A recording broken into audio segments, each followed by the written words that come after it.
ಕೋನಾಪುರ ಗ್ರಾಮದ ಖಾತೆ ಸಂಖ್ಯೆ 52 ಮತ್ತು 206ರ ಇಸ್ಪತ್ತು ಮಾಡಲು ಲಂಚ ಪಡೆದಿರುವ ಆರೋಪ ಕೇಳಿಬಂದಿದೆ. ಕೋನಾಪುರ ಗ್ರಾಮದ ಮಹೇಶ್ ಕೆಕೆ ಆರೋಪ ಮಾಡಿದ್ದಾರೆ. 11,000 ಲಂಚ ಬೇಡಿಕೆಯನ್ನು ಪಿಡಿಒ ಮನುಕುಮಾರ್ ಇಟ್ಟಿದ್ದಾರೆ. 9,000 ಹಣವನ್ನು ಅವರ ಕೆಳಾಧಿಕಾರಿಗಳಿಗೆ ನೀಡಿರುವುದಾಗಿ ಹೇಳಿದ ಮಹೇಶ್ ಕೆಕೆ ಇನ್ನೂ 3,000 ಹಣಕ್ಕೆ ಬೇಡಿಕೆ ಇಟ್ಟಿದ್ದಾರೆ. ನಾನು ನಿಮ್ಮ ತಲೆ ಇದು ಮಾಡೋಕೆ ಸರ್ ಇನ್ನೊಂದು ಸರಿ ಬರ್ತೀನಿ ಸರ್, ನಿಜವಲ್ಲೂ ಸರ್ ನೀವು ಕೊಡಿ ಸರ್, ಇಲ್ಲಾಂದ್ರೆ ಹಾಕ್ಕೊಡ್ತೀನಿ. ಯಾಕೆ ನನ್ನ ಸ್ಯಾಲ್ರಿ ಆಗಿಲ್ಲ, ಮಂತ್ ಎಂಡು, ನಮ್ಮ ಕಷ್ಟನೂ ಅರ್ಥ ಮಾಡ್ಕೋಬೇಕು, ನೀವು ಅರ್ಥ ಮಾಡ್ಕೋಬೇಕು ಸರ್. ಏನು ಹೆಸರು ಹಾಕ್ಕೊಡ್ತೀನಿ ಸರ್.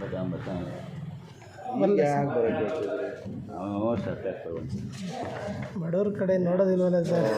ಅಂದಲ್ಲ, ಬೇಕಾದ್ರೆ ಹಾಕ್ಕೊಡ್ತೀನಿ, ಜನರೇಟ್ ಮಾಡ್ಕೊಡ್ತೀನಿ. ಇಲ್ಲ ಸರ್, ಆ ಥರ ಅಲ್ಲ, ಒಂದು ಸ್ವಲ್ಪ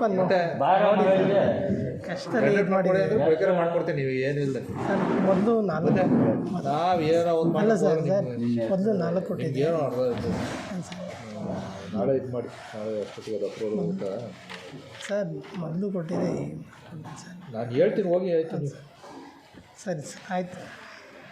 ನಮಸ್ಕಾರ ಸ್ನೇಹಿತರೆ, ನನ್ನ ಹೆಸರು ಮಹೇಶ್ ಕೆಕೆ ಅಂತ. ನಾವು ಮೂಲತಃ ಕೋನಾಪುರ ಗ್ರಾಮ, ಅರಕಲಗೂಡು ತಾಲೂಕು, ಹಾಸನ ಜಿಲ್ಲೆ.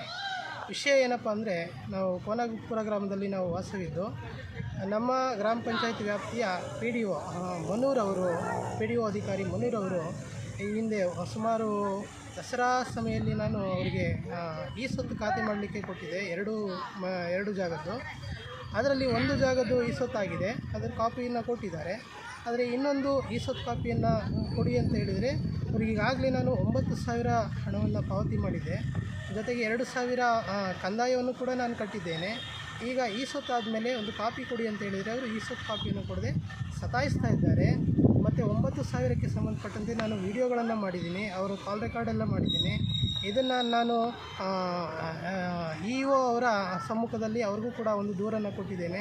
ಆದರೆ ಸರಿಯಾದಂಥ ಒಂದು ರೆಸ್ಪಾನ್ಸು ಅಧಿಕಾರಿಗಳಿಂದ ನನಗೆ ಸಿಗ್ತಾ ಇಲ್ಲ. ಅವ್ರ ಮೇಲೆ ಸೂಕ್ತ ಕ್ರಮ ಆಗಬೇಕು.